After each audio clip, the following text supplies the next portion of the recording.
ini merupakan lorong menuju istana kerajaan Majapahit atau lorong rahasia ya. Gimana ini cara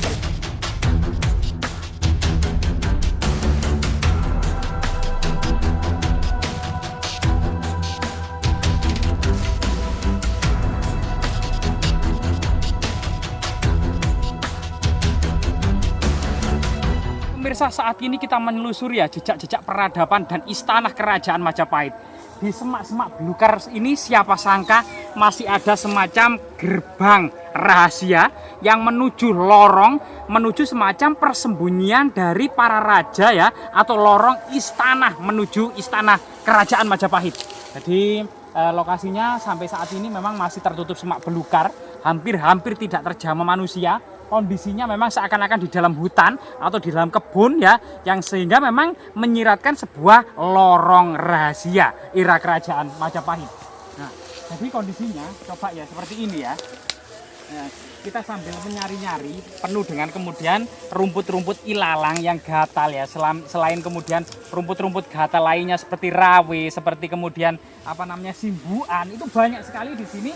Nah, apalagi di sini yang konon katanya juga habitat ular-ular besar ya, seperti kemudian Javanese white viper maupun kemudian anaconda, atau mungkin juga sanca kembang ya, atau kemudian ular piton. Coba kita menuju ke dekat sini teman-teman ya. Di semak-semak belukar di situ kelihatannya ada sesuatu yang menurut cerita tutur masyarakat adalah lorong rahasia menuju istana kerajaan Majapahit. Jadi luar biasa sekali ya teman-teman. Coba kita memasuki rahayu.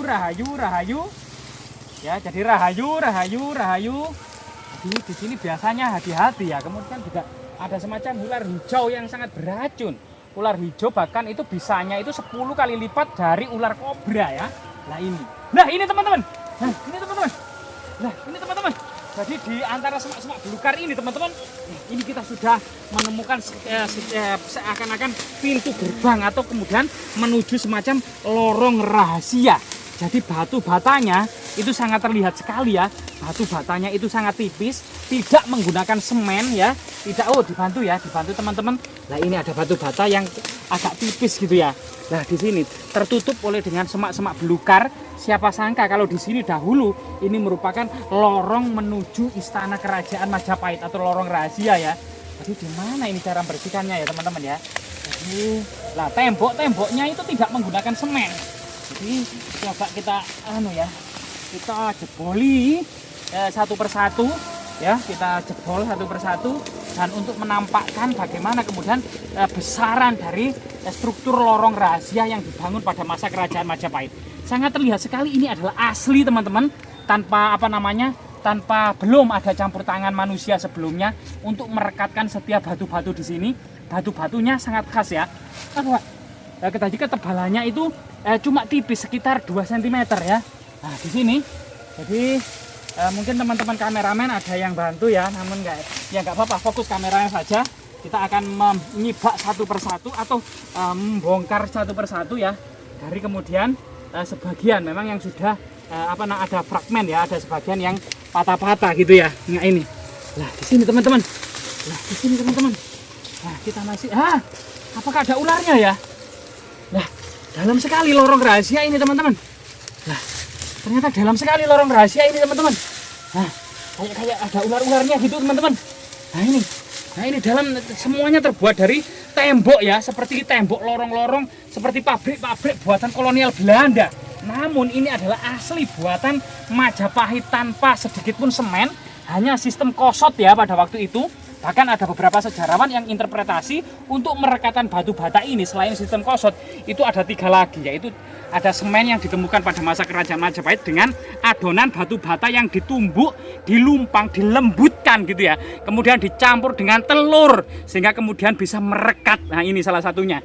Atau mungkin juga yang lainnya itu adalah versi yang ketiga adalah dengan beras ketan.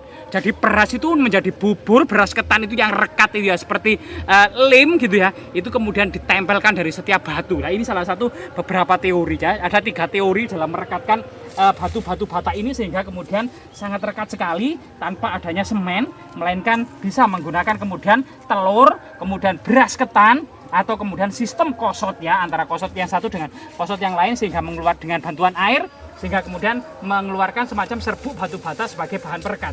Coba kita cari ujung sana ya teman-teman ya. Jadi Mbah permisi Mbah. Rahayu. Nah, kita tidak perlu kemudian menyingkap seluruhnya ya. Tapi sebagian saja untuk menampakkan kemudian luas dari lorong rahasia tersebut. Diduga ini menuju lorong istana kerajaan Majapahit ya. Artinya batu bata yang sangat kokoh dan sangat kuat ini diduga masuknya itu kemungkinan melalui tangga atau anak tangga, bisa terbuat dari bambu ya, yang sangat kuat waktu itu ya, bambu atau kemudian kayu memasukinya atau rotan gitu ya pada masa lalu, sehingga kemudian struktur ini sedikit demi sedikit akan kita sibak ya, bahkan rumput-rumputnya yang menghalangi kamera untuk melihat bagaimana cara leluhur kita dalam membuat lorong-lorong rahasia seperti ini ya. Nah ini banyak akar-akar juga. Lah ini teman-teman, akarnya kita naikkan. Loh, itu kan? Bahkan ini akar yang kemudian masuk ke dalam lorong ya, yang berkembang di sini seperti jenggot orang-orang tua. Nah ini, hati-hati ada ularnya teman-teman. Nah ini. Jadi ini memang tertutup oleh semak belukar dan luar biasa sekali.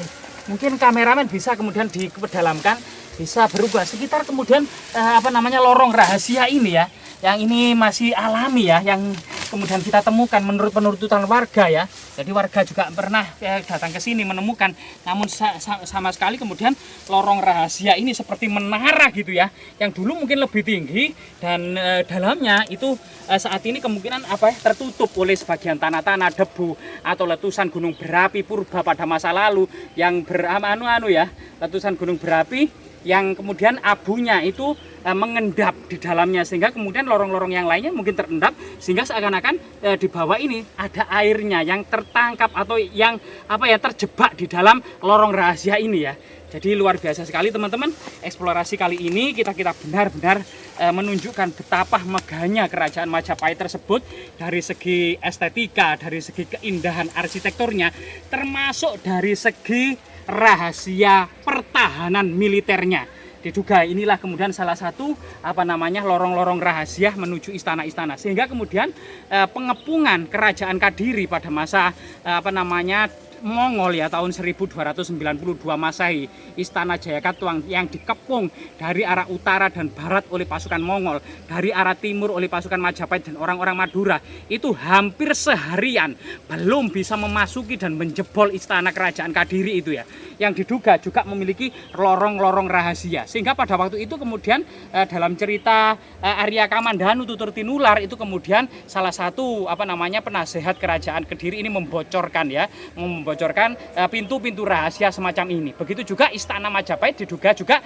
memiliki lorong-lorong rahasia yang kemudian menuju kemudian persembunyian atau pertahanan untuk menjaga kemudian eksistensi dari kerajaan Majapahit ini. Semoga kemudian penemuan lorong rahasia menuju istana kerajaan Majapahit ini bisa kemudian dirawat oleh warga atau mungkin juga dilindungi oleh Balai Pelestari Kebudayaan Jatim gitu ya, serta kemudian tetap kemudian dilestarikan, bagaimana kemudian diedukasi apakah ini sebuah lorong rahasia atau sumuran atau yang lainnya ya, kita kurang tahu juga karena kita bukan para ahli, namun kita terus mengeksplorasi tinggalan-tinggalan bersejarah tentunya ya, agar kemudian generasi saat ini maupun generasi yang akan datang bisa melihat, bisa kemudian mendengar, bisa menyaksikan tinggalan peradaban kerajaan Majapahit yang kemudian mereka terus belajar untuk menggali ya secara akademik, secara ilmiah, kegunaan, potensi dan nilai-nilai kesejarahannya. Semoga kemudian bermanfaat teman-teman.